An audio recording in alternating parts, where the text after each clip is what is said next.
Alam niyo po ba, nakakilala ka ng ibang tao ayon sa bunga ng buhay mo? Most people know you based on your fruit. Isipin niyo po yun. Pagnilayan niyo po yun. Ikaw, sino ka ba talaga? Who are you really?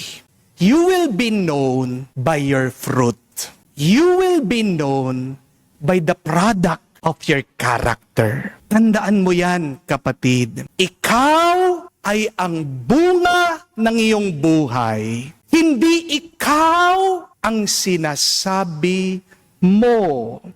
Kahit na sabihin mong mabait ka, pero kung magagalitin ka naman, magagalitin ka talaga. Di po ba? Kahit na sabihin mong mayaman ka, pero kung kuripot ka talaga. Kahit na sabihin mong mahal mong asawa mo, magpapakamatay ka para sa kanya.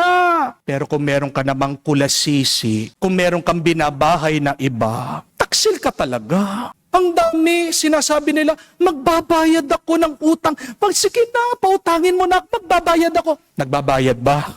Di ba hindi? O di ba? Nakikilala mo talaga kung sino sila.